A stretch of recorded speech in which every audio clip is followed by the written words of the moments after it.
Hello, everyone, and welcome to episode 101 of Impact Makers. So, Dustin, we had an interesting kind of mutual aha while we were working with clients.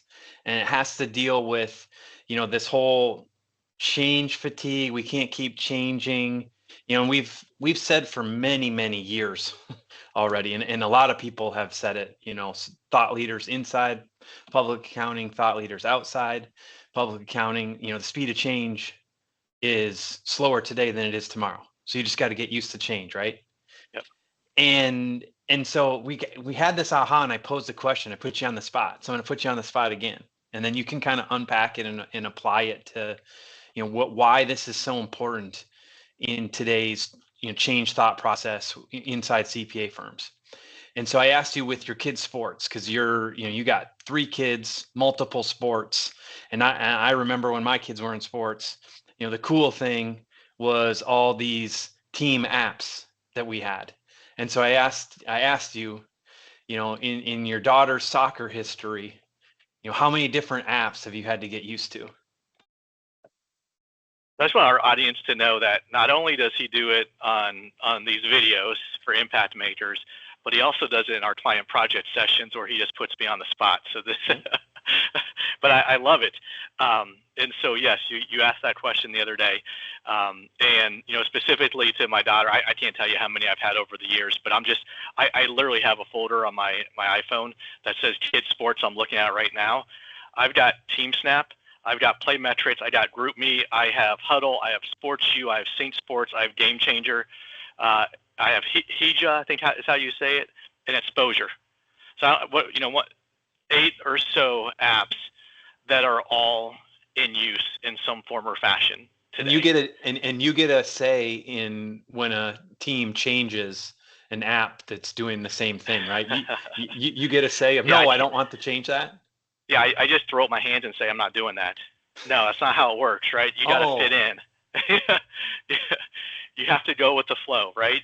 And so that good point you're making here, good point you made yesterday, that change is all around us, and we're all getting used to just being comfortable, being uncomfortable. We have to use lots of different apps, that type of thing.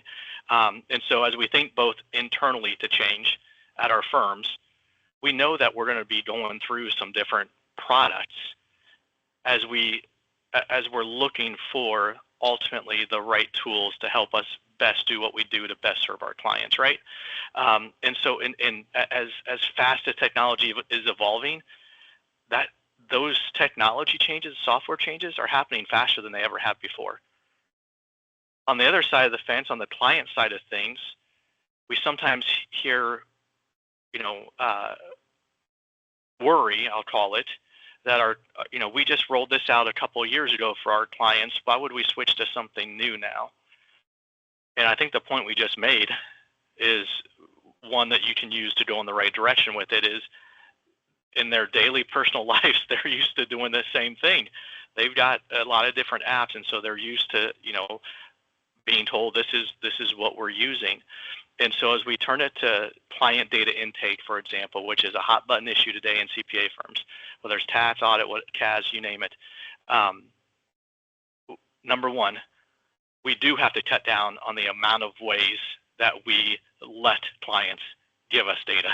It has to be narrowed down significantly. Number two, we can't be afraid to say, this is our tool.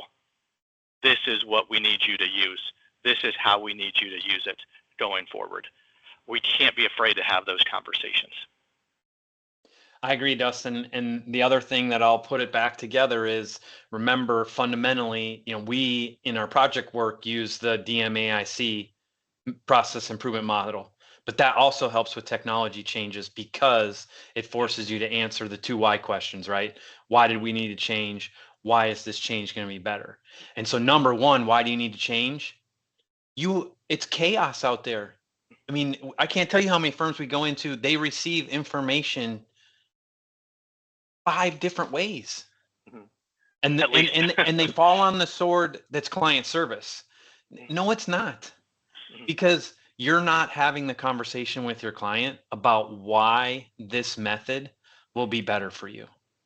Mm-hmm. They have no idea if their clients are receiving information electronically And because we haven't coached them that there's a better way to get it, that they're not printing it out and driving it to us. I guarantee you firms have no idea if that's what their people are doing. Whereas if we showed them an easy way to drag and drop and had a tickler list for them, their lives would be so much easier. And we're just not having the our clients just aren't having the conversation with them. And so hopefully this, reminder of what's happening in your personal life, all the different apps that you have, in your instance, 8, 9 different sports apps for 3 kids. And you have no say in which app is the one that you have to use today. Hopefully that helps.